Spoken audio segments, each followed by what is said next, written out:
Damai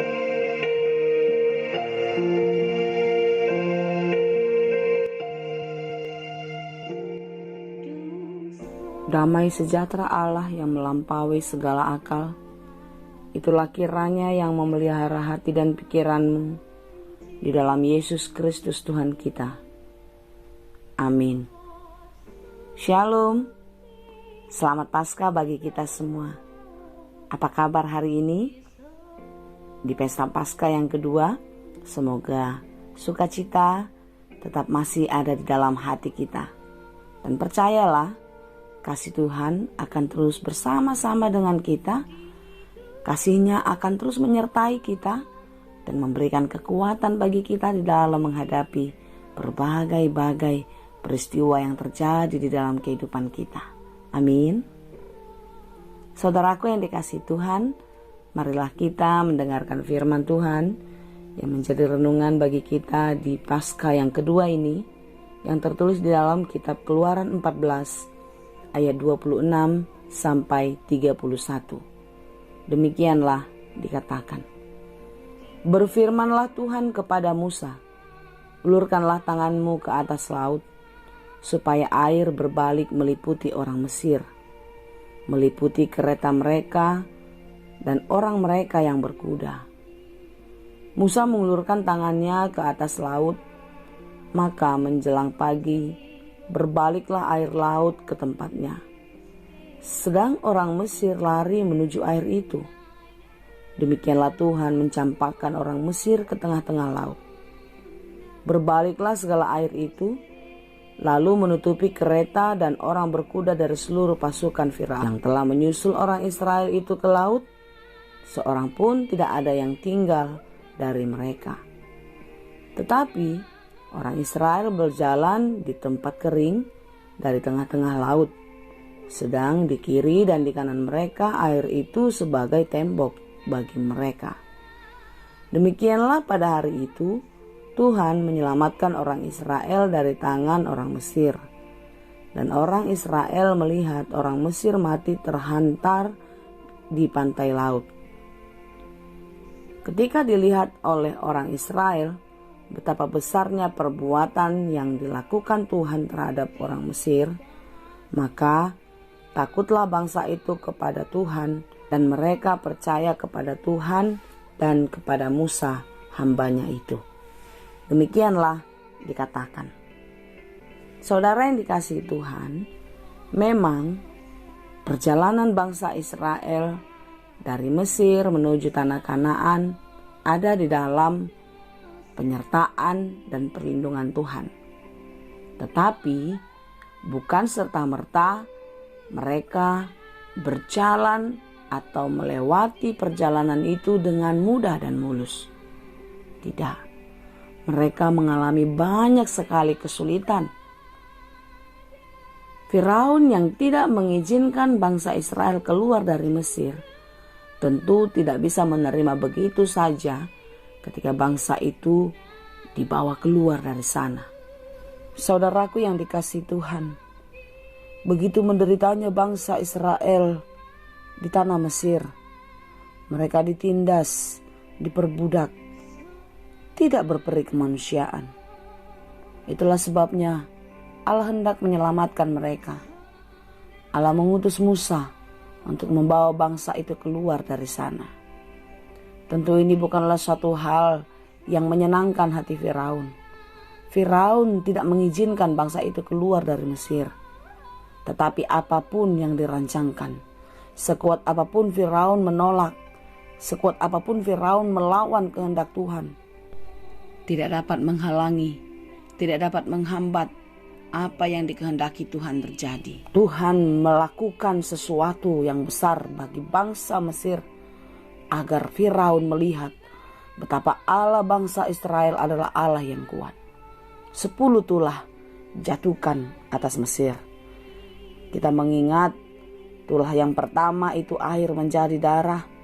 Tulah kedua katak, nyamuk, lalat pikat, penyakit sampar pada ternak, barah, hujan es, belalang, gelap gulita, Dan yang ke-10 adalah kematian anak sulung. Sekalipun demikian dahsyatnya Allah menyatakan kuasa-Nya, dan Firaun melihat dan mengalami itu semua, itu tidak membuat Firaun bisa mengerti dan mengizinkan bangsa itu keluar. Tetapi saudara-saudara yang dikasihi Tuhan, apa yang sudah dirancangkan Allah, tidak ada satupun yang menghambat. Lihatlah, ketika bangsa itu keluar dari Mesir, mereka tidak menjalaninya dengan begitu mudah. Banyak kesulitan, banyak hal-hal yang menyakitkan yang harus mereka lalui di dalam perjalanan itu. Semua peristiwa, semua karya besar yang dikerjakan Tuhan untuk menunjukkan kalau Allah bangsa Israel adalah Allah yang kuat, Allah yang dahsyat, yang maha kuasa, yang tidak ada satu kekuatan apapun di bumi ini yang bisa menghalanginya. Semua ini dikerjakan Allah agar Firaun membiarkan bangsa Israel keluar dari Mesir. Apa yang sudah direncanakan, apa yang menjadi kehendak Allah, tidak ada satupun yang bisa menghambat. Itulah sebabnya ketika bangsa Israel keluar dari Mesir, Firaun menyuruh pasukannya untuk mengejar bangsa Israel dan hendak membunuh mereka. Saudara yang dikasihi Tuhan, perjalanan bangsa ini tidaklah mudah. Mereka menghadapi banyak sekali tantangan. Tetapi tantangan demi tantangan itu boleh dilewati karena kasih penyertaan Tuhan. Di dalam renungan kita pada hari ini, bagaimana mereka harus menyeberangi laut Teberau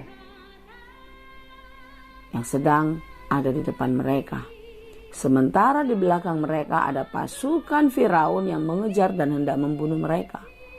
Lihatlah bagaimana Allah melindungi dan menjaga mereka, bahkan menyelamatkannya. Suatu peristiwa besar, keajaiban dikerjakan Tuhan melalui Musa. Laut Teberau terbelah dan bangsa itu bisa melewatinya. Sementara Allah berkarya. Orang-orang Mesir yang mengejar bangsa Israel kala itu tidak dapat diselamatkan. Saudara yang dikasihi Tuhan, ketika kita di dalam perjalanan kehidupan, di dalam iman kita percaya Tuhan menyertai kita, bukan berarti kita tidak menghadapi banyak persoalan. Bukan berarti kita akan melewati semuanya dengan mulus. Tidak. Banyak hal yang harus kita hadapi. Banyak kesulitan yang harus kita selesaikan. Tetapi kita harus percaya di dalam berbagai-bagai kesulitan, di dalam berbagai-bagai pergumulan, Tuhan tidak pernah meninggalkan kita. Penyertaannya akan memberikan kekuatan. Kasih-Nya akan memberikan solusi bagi kita. Sehingga kita boleh melewati berbagai persoalan. Inilah yang harus kita imani. Inilah yang harus kita percaya di Paskah ini. Kasih Tuhan nyata, sungguh besar dalam kehidupan kita. Pengorbanannya tidak hanya dalam kata-kata saja, tetapi pengorbanannya nyata di dalam perbuatannya. Oleh karena itu, kita tidak boleh ragu lagi akan kasih setia Tuhan di dalam kehidupan kita. Kita tidak boleh sangsi lagi akan penyertaan-Nya. Percayalah, Dia Allah kita yang setia. Dia tidak pernah tertidur. Dia akan terus menjaga kita siang dan malam di dalam perjalanan kehidupan kita. Saudara-saudara yang dikasihi Tuhan, Yesus Kristus telah bangkit. Kematian telah dikalahkan. Dosa, iblis telah kalah. Yesus Kristus telah memenangkan kehidupan kita. Kita dilahirkan kembali sebagai anak-anak yang dimenangkan dan yang dibenarkan di dalam kuasa Tuhan. Oleh karena itu saudaraku yang dikasihi Tuhan, tetaplah percaya. Tetaplah mengandalkan Tuhan di dalam hidupmu. Mari kita jalani perjalanan hidup kita yang penuh dengan tantangan. Kita harus menyelesaikan perjalanan ini. Kita harus sampai di tujuan. Dan tentu orang-orang yang sudah menerima kemenangan dan keselamatan daripada Tuhan, dia mendapatkan kekuatan, dia mendapatkan semangat yang baru untuk berani, untuk kuat dan terus tegar berjalan di dalam kehidupan. Sampai kita mengakhiri perjalanan kehidupan kita. Dan kita harus mencapai titik akhir dan menjadi pemenang. Saudara-saudara yang dikasihi Tuhan, hendaklah kiranya kebangkitan Kristus tidak berlalu dengan sia-sia. Pengorbanannya di kayu salib tidak hanya cerita saja, tidak hanya berita yang kita dengar secara turun-temurun, tetapi hendaklah itu menjadi sukacita dan kekuatan bagi kita, menjadi semangat di dalam menjalani kehidupan. Pengorbanan yang diberikan oleh Yesus menjadi teladan bagi kita untuk kuat dan tegar, berkorban di dalam menjalani kehidupan dan terus percaya akan kuasa Tuhan di dalam kehidupan kita. Marilah kita berjalan untuk terus berjalan maju di dalam Tuhan. Jangan melihat ke belakang, jangan khawatir apapun hambatan, apapun yang menghalangimu di depan. Kebangkitan Kristus sudah membuka jalan. Kebangkitan Kristus sudah menggulingkan batu penghambat kita untuk mencapai tujuan kehidupan kita. Percayalah, Kristus yang bangkit, Dia adalah kekuatan bagi kita. Kristus yang bangkit, Dia adalah sumber keselamatan kita. Yesus yang bangkit akan terus bersama-sama dengan kita, menyertai perjalanan kehidupan kita sampai Maranatha tiba. Kiranya kita kuat dan tegar, kita terus berani berjalan di dalam kehidupan dan tetap percaya dan setia hanya kepada Tuhan. Tuhan Yesus memberkati. Amin. Ya Bapa yang baik, kami bersyukur atas firman-Mu hari ini. Betapa mujizat besar Engkau kerjakan bagi bangsa Israel kala itu. Dan kami percaya Tuhan, sampai hari ini mujizat-Mu banyak terjadi dalam kehidupan kami. Ajari kami untuk mengerti apa yang Tuhan kerjakan.